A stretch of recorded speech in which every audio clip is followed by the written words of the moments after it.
longitudinal, yang seratnya tegak maksudnya. Longitudinal itu berarti dia yang longitudinal itu gimana? Pemutar. Seperti ini.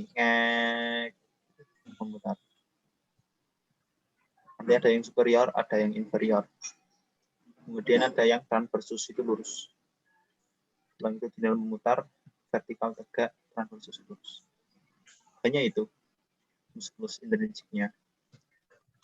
Lalu untuk muskulus ekstrinsik yang penting untuk kita ketahui adalah tentang diafragma oris.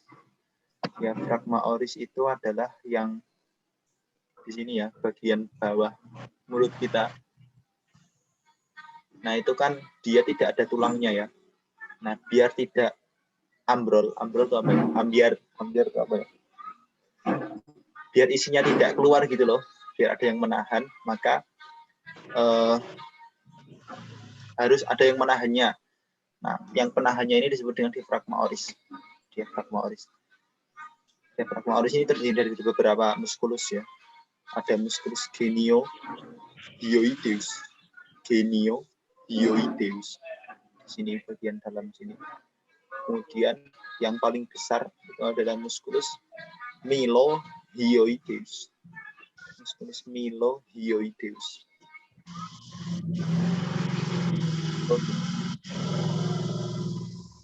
Nanti ada lagi muskulus yang di luar sini. Musculus digastricus. Ya, musculus digastricus. Dia punya dua perut, dua venter. Venter itu yang warnanya merah ini ya. Artinya perut otot. Ada venter anterior, kemudian venter posterior. Karena dia itu terikat di sebuah ligamen. Venter posterior, habis itu dia di sini gampangannya apa ya? Transit sebentar, habis itu nyambung lagi. Venter posterior, venter anterior, musculus digastricus. Kemudian yang sudah itu saja, hanya 3 kelihatannya. Ya, hanya 3. Geniohyoideus, musculus digastricus, sama mylohyoideus. Kemudian jika ditambah dengan musculus stylohyoideus,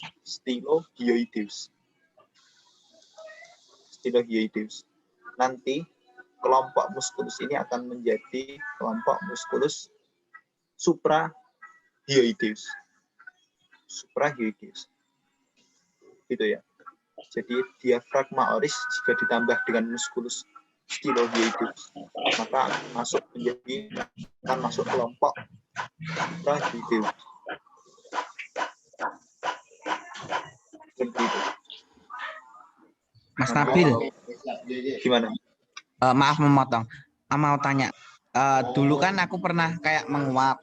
Nah, terus itu kayak nggak bisa nutup gitu loh. Kayak yang di bawah rahang itu kayak ada kayak kram itu loh, Mas. Berarti itu maksudnya kram yang di musculus digastricus atau ada penyakit lain gitu, Mas? Kramnya di bagian sini ya, leher. Iya. Iya, bagian situ kayak terus mau tak tutup gitu tuh mulut Thomas. Itu enggak yang sulit gitu loh.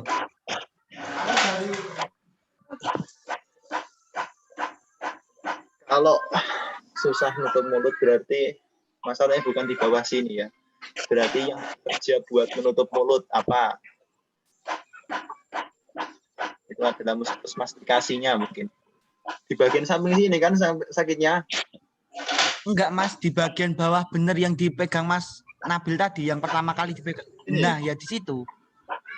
Oh, bisa. Enggak tahu. Dulu pernah kayak gitu 2 kali kayak. Nah, kayaknya bengkayakis. Apa? Bengkayakis. Bengkayakis apa? Bengkayakis itu apa? Enggak. Mungkin kamu kena santet. Ih, ya udah Mas, lanjut aja, lanjut. Nggak tahu aku ya. Aku belum belajar blok digestif. Blok digestif itu semester ini baru dapat. Mungkin bisa ditanyakan ke yang lebih tahu. Lanjut, diafragma pelvis, oris maksudnya, diafragma oris. maksudnya hyoideum tuh ini ya, os hyoideum. Jadi ototnya itu melekatnya di os hyoideum. Makanya belakangnya ada hyoideusnya semua, kecuali yang digas. Selanjutnya tentang apa lagi?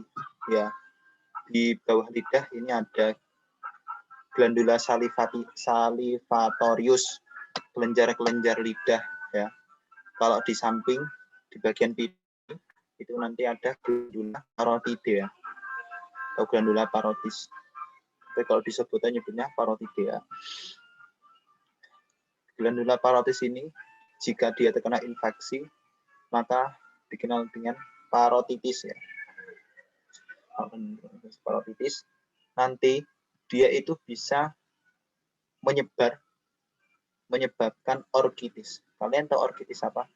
Orkitis itu testisnya laki-laki itu infeksi. Kalian tahu testis kan? Telur itu loh, telur. Ya. Yang punya hanya laki-laki saja.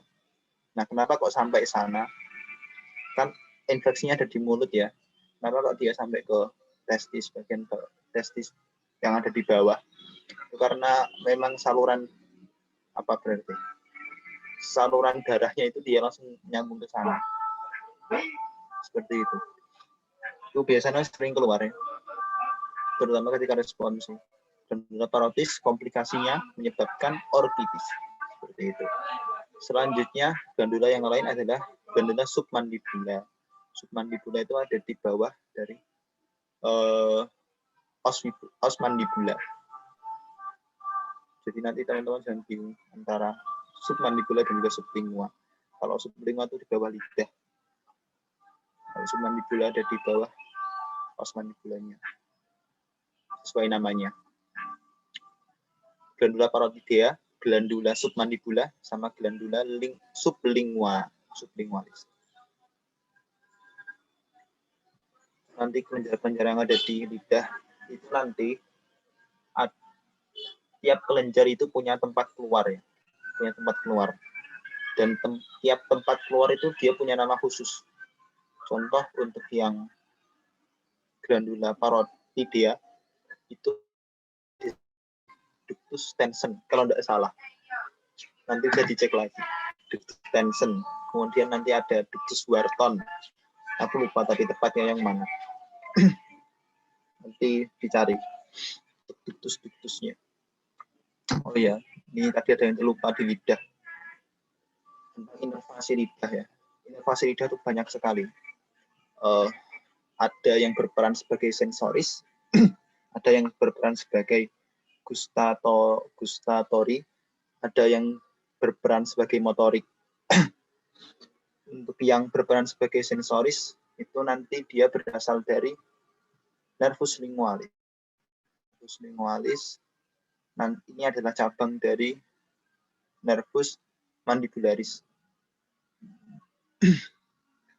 Nervus mandibularis itu cabang dari nervus trigeminus. Kemudian, ini hanya sampai sini saja ya, sesuai gambarnya ini. Kemudian, contoh yang sensoris lain, ini ada ramus lingualis, sama nervus laryngeus superior dari nervus vagus. Dan juga nervus glossopharyngeus. Ini yang berperan sebagai sensoris. Kemudian nanti ada lagi yang berperan sebagai gustatori atau sel yang menyebabkan kita bisa merasakan. Untuk yang 2/3 anterior sini ya, ini dia akan dipersarafi oleh nervus facialis. Nervus facialis. Makanya selain jadi nervus facialis itu dia juga akan mensarafi mata juga ya, kelenjar air mata kalau kita ingat.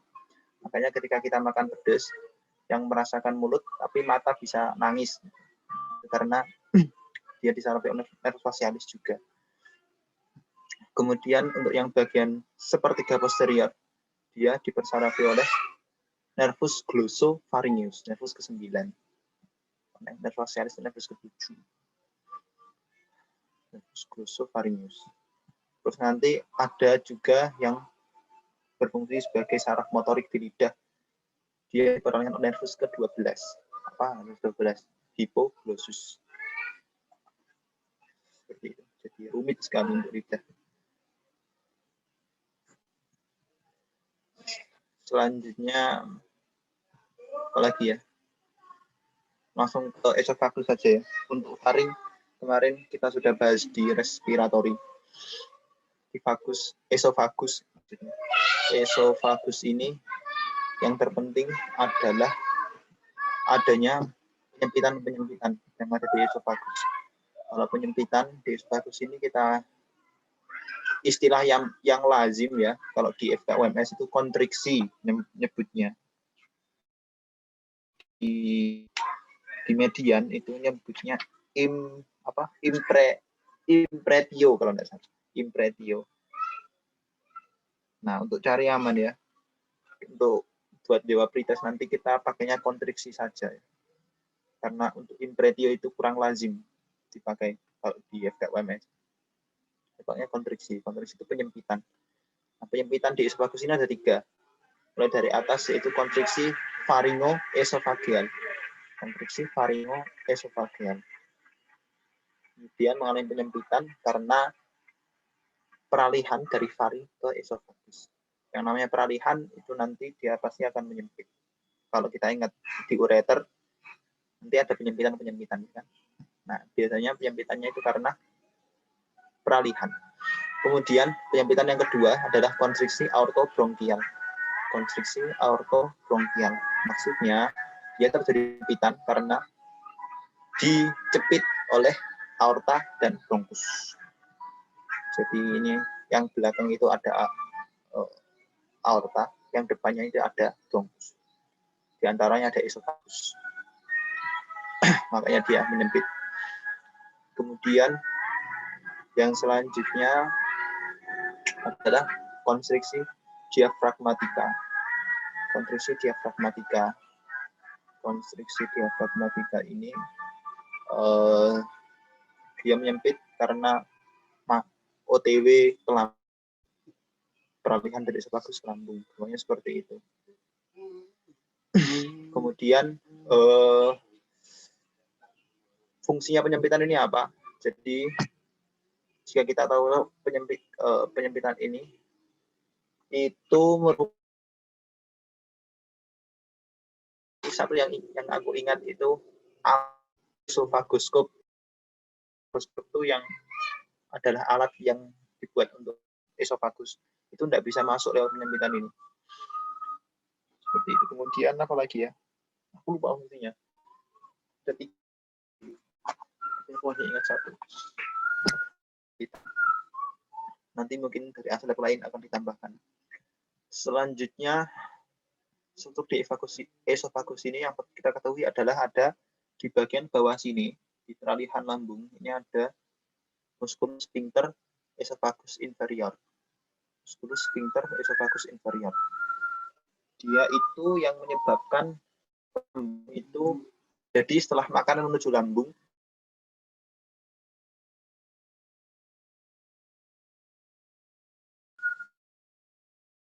ini itu ada musculus sphincter esophagus inferior. Nah, ketika musculus sphincter esophagus inferior ini kelemahan, maka nanti akan muncul klinis yang disebut dengan GERD. GERD. GERD. GERD itu apa? Gastroesophageal reflux disease. Gastroesophageal reflux pakai X ya, reflux REFLUX disease. Itu adalah kembalinya makanan yang awalnya dari lambung menuju ke esofagus. Makanannya kembali. Atau asam lambungnya kembali. Itu terjadi karena adanya kelemahan di musculus sphincter esophagus yang inferior. Itu klinis yang sering sekali terjadi perkantongan.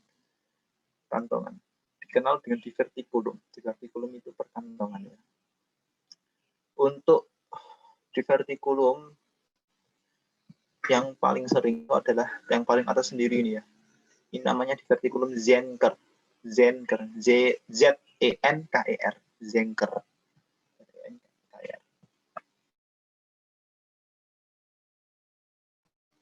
yang kedua itu adalah divertikulum traksi, TRAKSI. Kemudian yang ketiga, bawah sendiri, ini adalah divertikulum epifrenik. Epifrenik, pakai F ya, epifrenik. Belakangnya K. Divertikulum Zenker traksi atau epifrenik. Traksi itu nama lainnya kalau di median peribronkial. Peribronkial. Peribronkial. Kenapa kok terjadi perkantungan? Saya masih belum tahu ya. Yang saya tahu hanya tentang yang divertikulum Zenker. Divertikulum Zenker ini berawal dari, jadi di bagian laring itu nanti ada muskulus ya, ada susunan muskulus. Nah, susunan muskulus ini nanti ada salah satu tempat yang dikenal dengan trigonum Killian namanya. Trigonum Killian. Nah, itu adalah tempat yang gampangnya itu lemah gitu loh. Nggak kuat struktur ototnya. Sehingga dia akan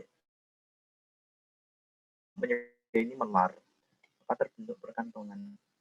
Seperti itu. Perkantongannya adanya di esofagus. Gitu ya. Sampai sini ada pertanyaan. Ya Allah, ini matanya banyak banget, Nek. Ini serasa kuliah. Nggak ada ya? Oke, ada. Selanjutnya, artifena penting, tapi tidak penting buat tes. Selanjutnya, kita masuk ke gaster ya. Setelah dari esofagus, ke gaster. Struktur yang perlu diketahui apa? Di sini ada kurvatura mayor. Nanti teman-teman cari tahu artinya kurvatura itu apa. Kemungkinan besar masuk di tes. Yang buat bukan saya, tapi saya hanya nebak. Kurvatura itu artinya apa? Kalau tidak salah, kurvatura artinya itu lengkungan. Kalau tidak salah. Nanti dicek lagi kurvatura artinya apa. Jadi, struktur yang perlu kita tahu di gaster ini adalah kurvatura minor sama kurvatura mayor. Kurvatura minor itu yang kecil, mayor itu yang besar. Gitu ya. Kemudian,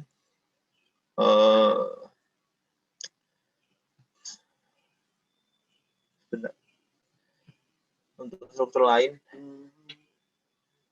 yang perlu kita ketahui di gaster ini ada fundus gastricus yang bagian atas ini ya, fundus gastricus yang dia jendol. Kemudian di bawahnya itu ada corpus gastricus. Nah, batas antara fundus gastricus sama corpus gastricus itu apa? Batasnya itu saya masih belum tahu secara pastinya, tapi tebakan saya itu di sini nanti itu akan dilekati oleh jantung ya, bagian sampai sini kira-kira. Nah, bagian yang berada di bawah jantung itulah yang menjadi corpus gastricumnya. Sedangkan yang dia tertutupi oleh jantung dia menjadi fundus gastricusnya. Seperti itu. Ini tebakan saya. Kenapa kok seperti itu? Karena di sini ada pars cardiaca. Pars cardiaca artinya di tempat inilah nanti akan ditempati oleh jantung. Untuk corpus gastricum itu sebutan jika dia di bawah jantung. Setelah itu ada pars pylorica. Batas antara corpus dengan pars pylorica adalah incisura angularis. Jadi incisura angularis adalah batas antara corpus gastricum dan pars pylorica. Di pars pylorica ini nanti ada musculus sphincter pyloricus. Sphincter pyloricus. Sphincter pyloricus inilah yang akan menahan makanan biar tidak langsung masuk ke usus.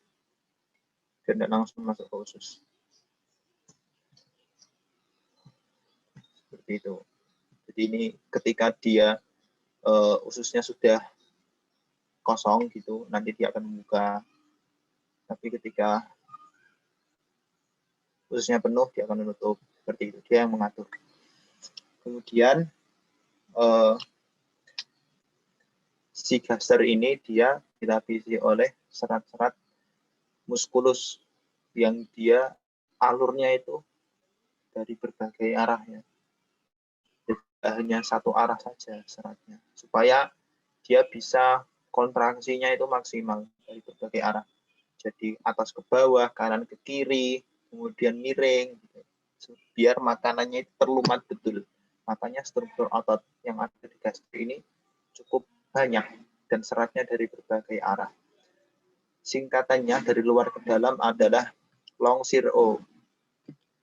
Long shear O. Tunica muscularis stratum long. Long itu dinam. Kemudian kalau longitudinal kita ambil, maka ada sirkular. Stratum circulare. Kemudian yang paling dalam sendiri adalah obliqua. Ya. Serat otot yang ada di gaster, mulai dari luar adalah stratum longitudinal, kemudian tengahnya itu adalah stratum circulare, yang dalam adalah obliqua.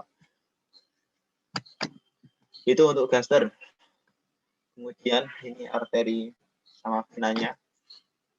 Penting, dan kemungkinan perites keluar.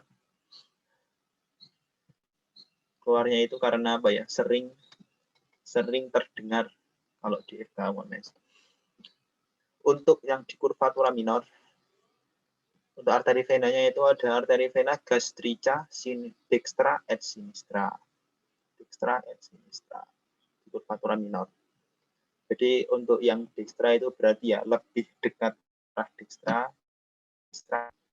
Berarti yang sini ya, lebih dekat arah sinistra. Gampang kan? Gastrica dextra et sinistra. Itu di curvatura minor. Kemudian untuk curvatura mayor, itu nanti arteri venanya adalah arteri vena gastroomentalis dextra et sinistra. Gastroomentalis dextra et sinistra.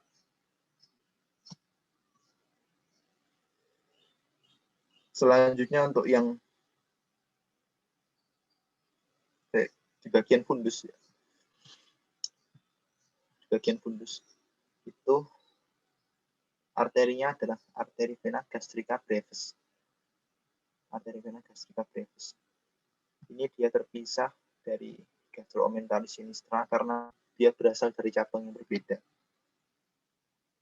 Selanjutnya di sisi posterior ginjal, ini ada arteri vena gastrica posterior. Gampang kan? Udah dihafal sesuai namanya. Kalau di curvatura minor, dexter et sinister. Curvatura mayor, gastroomentalis dextra et sinistra.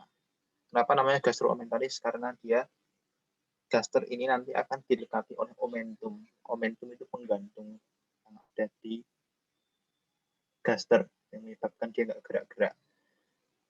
Selanjutnya apalagi? Gastrica brevis kenapa dinamai demikian? Ya ini sesuai namanya. Nama bentuk arterinya, arteri venanya yang dia pendek. Terus kalau yang posterior dia dinamai karena letaknya, gastrica posterior. Sampai sini ada pertanyaan? Ya Allah. Maaf ya, Kak, bertanya Kak. Ya, silakan. Tadi untuk yang serat otot gaster dari luar itu long shear O itu longitudinal, sirkular, sama yang O apa ya Kak? Obliqua. Obliqua itu miring ya. Longitudinal itu dia lurus ini. Kalau sirkular itu dia ke sana. Kalau obliqua itu miring. Harus dipahami juga ya dari serat ototnya. Kalau long itu memanjang, sirkuler memutar, oblik miring. Pulpa naruh gambarnya. Selanjutnya setelah gaster masuk ke duodenum. Duodenum ini nanti dia dibagi menjadi berapa? Ingat. Superior, ascendent, descendant, sama horizontal. Pars superior, urutannya superior, descendant, horizontal, baru ascendant ya. Jadi tinggal di logika aja dari gambar ini udah tahu lah. Oh ini yang atas, habis itu turun, descendant. Habis itu dia lurus lagi, horizontal. Kemudian dia naik dikit, ascendant. Seperti itu. Tinggal di logika. Superior ada di atas, ascendant turun, horizontal lurus, ascendant dia naik. Nah, untuk pars superior itu dia adalah bagian yang apa namanya? Intraperitoneal. Intraperitoneal. Intraperitoneal itu dia berada di dalam peritoneum. Apa itu peritoneum? Ya, nanti kita bahas di belakang ya. Yang sekarang tulis dulu. Pars superior itu adalah intraperitoneum. Sedangkan yang lain itu nanti maksudnya kebalik, maaf. Kebalik nggak ya? Kebalik ya. Untuk yang Gimana, superior, Mas? Putus-putus, kita ulangi. Mas. Ya, untuk yang pars superior itu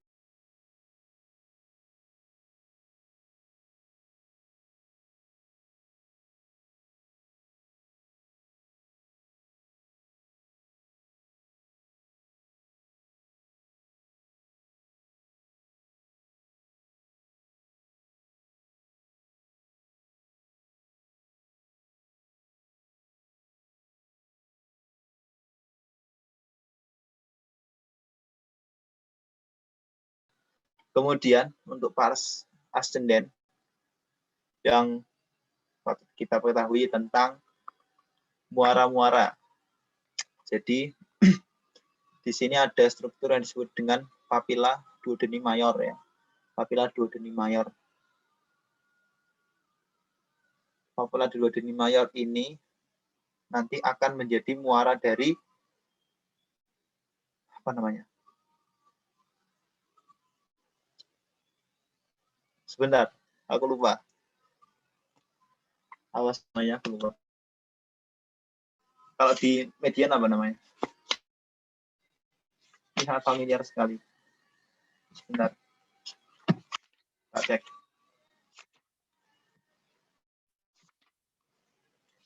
Haring Cepatus. Gaster. Loh, enggak ada. Gimana duodenum? Oh ini. Pars superior, pars Ampula akan menjadi muara dari ampula vateri. Betul, ampula vateri.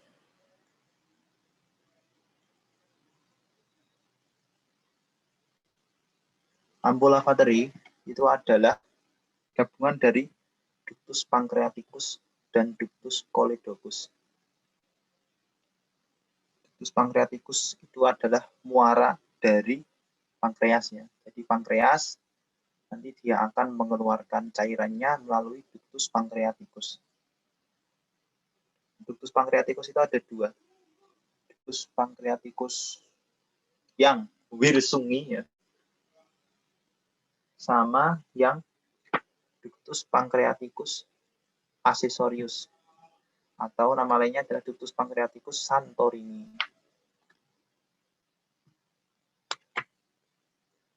Untuk yang ductus pancreaticus santorini nanti akan bermuara di papilla duodeni minor. Jadi ini adalah ampula vateri. Ampula vateri itu adalah gabungan dari ductus choledocus dan ductus pancreaticus. Nama lain dari ductus pancreaticus adalah ductus pancreaticus wirsungi. Kemudian jalur lain yang di tempat keluar dari ductus pancreaticus adalah ductus pancreaticus accessorius atau ductus pancreaticus santorini. Dia akan bermuara di papilla duodeni minor. Kemudian ductus choledocus. Ductus choledocus itu adalah persatuan antara ductus cysticus dan juga ductus hepaticus communis. Ductus cysticus dan ductus hepaticus communis.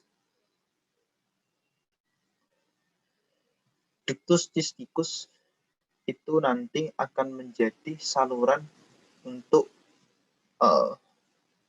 tempat keluarnya dari vesica biliaris. Vesicae biliaris. Vesicae biliaris itu nama anunya apa ya? Nama awamnya. Apa sih? empedu. Apa nama awamnya?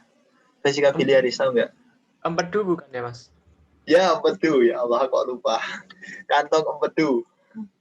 Kantong empedu, vesica biliaris. Dia akan berada di ductus cysticus. Terus ductus hepaticus communis ya. Ini merupakan gabungan antara Hepaticus dexter et sinister. Nyambung terus ya. Hepaticus dexter et sinister. Yang nanti berhubungan dengan hepar langsung. Berarti, paham ya sampai sini? Ini dari cabang-cabang. Terus apa lagi ya? Satu lagi yang penting di sini di pars ascendens. Pars ascendens. Duodenum pars ascendens. Di duodenum pars ascendens ini nanti ada ligamentum triads. Triads apa triads? Triads ya. T-R-E-I-T-Z. T-R-E-I-T-Z. Ligamentum T-R-E-I-T-Z. Triads. Ligamentum triads ini yang membatasi antara saluran pencernaan atas dengan saluran pencernaan bawah. Adalah ligamentum triads. Nama lainnya adalah ligamentum suspensorium duodeni. Suspensorium duodeni. Nah, dia membatasi saluran pencernaan atas dan saluran pencernaan bawah. Kenapa kok dia dibatasi? Nah, itu nanti akan bermakna di klinisnya. Jika terjadi perdarahan di saluran perdarahan di saluran pencernaan atas itu disebut dengan melena. Perdarahan di saluran pencernaan atas itu disebut dengan melena. Kemudian perdarahan di saluran pencernaan bawah disebut dengan hematostasia. Stasia. S-C-E-Z-I-A. S-C-E-Z-I-A. Hematostasia. Perdarahan saluran pencernaan bawah. Nah, kalau cirinya terjadi perdarahan saluran pencernaan atas adalah nanti fesesnya berwarna hitam. Sedangkan kalau pencernaan bawah fesesnya berwarna merah segar. Seperti itu. Ingat-ingat ya. Selanjutnya, apalagi ada vaskularisasi. Ini penting, tapi nggak keluar di tes. Dan nggak lazim didengar di FKWMS. Kayaknya dia nggak keluar di tes. Selanjutnya, setelah duodenum, kita masuk ke jejunum dan juga ileum. Jadi, duodenum, jejunum, sama ileum itu dia masuknya ke kelompok intestinum tenue. Aku lupa tadi ya. Intestinum tenue, usus halus. Intestinum tenue istilahnya. Jadi intestinum tenue itu nanti dia dibagi menjadi 3, ada duodenum, jejunum, sama ileum. Untuk jejunum sama ileum, dia itu sama-sama usus halus sebenarnya. Sama-sama usus halus. Nanti silakan dihafalkan perbedaannya antara jejunum sama ileum. Jadi kalau di jejunum itu nanti plika sirkularisnya lebih banyak daripada ileum dan seterusnya. Nanti ada di median kan kelihatannya. Kemudian nanti juga untuk pembuluh darahnya itu juga beda. Vasa recta, ada istilah vasa recta itu apa? Dihafalkan dulu saja. Nanti di praktikum dijelaskan, insya Allah. Selanjutnya di jejunum sama ileum ini. Di ileum deh, di ileum. Ini nanti ada ini ya, noduli lymphoidei aggregati istilahnya. Noduli lymphoidei aggregati. Ini itu merupakan kumpulan dari sel-sel limfoid. Sel-sel limfoid yang berperan buat sel imun. Kalau dia berkelompok seperti ini, disebutnya dengan agregati. Kalau dia sendiri-sendiri, kan ini kan ada yang berkelompok, ada yang tersebar ya. Kalau dia sendiri-sendiri, disebutnya dengan noduli lymphoidei solitarii. Solitarii. Oke. Itu. Kemudian di jejunum sama di ileum ini, nanti itu juga sering terjadi di vertikulum atau perkantongan. Seperti ini, yang namanya diverticulum ileum. Kemudian untuk klinisnya di bagian sini, klinis anatominya itu di bagian usus ini adalah tak mikir. Di sini ada enggak? Semoga ada. Selain melena sama hematostasia, itu nanti ada juga ileus. Ileus itu terjadi obstruksi di saluran pencernaan. Itu sakit sekali. Kemudian bisa terjadi invaginasi. Invaginasi itu gini ya. Jadi ini katakanlah usus ya. Ini 2 usus. Ya kan? Nah, bagian usus yang sebelumnya itu dia memakan bagian setelahnya. Seret gitu, menelan gitu loh, ditelan. Itu namanya invaginasi. Semoga terbayang. Itu terjadi karena gerakan peristaltik yang usus yang terletak di sebelumnya itu lebih cepat daripada yang setelahnya. Makanya dia seperti termakan. Set gitu ya. Kenapa, Dio? Izin bertanya, Mas. Ya. Itu untuk apa